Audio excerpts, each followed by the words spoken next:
আসসালামু আলাইকুম, শুভ সকাল। সবাই কেমন আছেন? আশা করছি ভালো আছেন। চলে আসলাম নতুন একটি ব্লগ নিয়ে। এটি হচ্ছে সীতাকুণ্ডর ঐতিহ্যবাহী যে সিম নিয়ে। এই যে দেখেন সিম চাষ কীভাবে করে, সিম চাষের হচ্ছে গাছগুলা মূলত কীভাবে রাখেন। আর এটা হচ্ছে সীতাকুণ্ডের জন্য অনেক ঐতিহ্য। এটা হচ্ছে সেজাপুরদের ভাষায়। এই যে সাথে দেখতে পাচ্ছেন, আবার এখানে কুশারও আছে, আখ যেটাকে বলা হয় শুদ্ধ ভাষায় আখ। এখানে নানান ধরনের গাছ রয়েছে, আমি আপনাদেরকে দেখাচ্ছি গাছগুলা। এই যে দেখতে পাচ্ছেন এখানে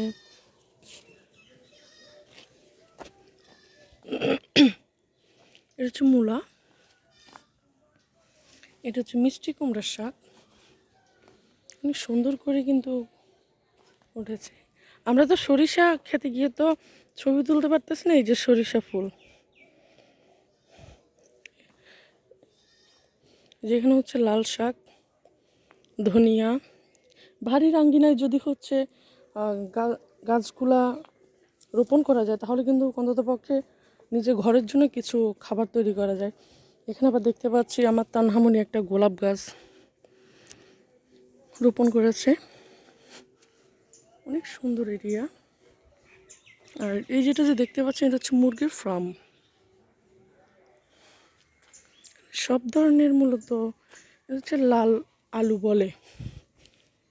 এখানে হচ্ছে আলু, এখানে অনেক ধরনের শাক সবজি, অনেক আইটেমের চাষ করা হয়েছে। বাড়ির আঙিনায় যদি জায়গা থাকে, তাহলে কিন্তু আপনি ছাগলও লালন পালন করতে পারবেন। আপনাদের দেখানোর চেষ্টা করছি, এই যে মুরগি মোরগ সবই আছে এখানে। এক কথায় বাড়ির আঙিনায় চাইলে জায়গা থাকলে অনেক কিছুই করা যায়। আজকে এ পর্যন্ত, ভালো থাকবেন সবাই। আসসালামু আলাইকুম।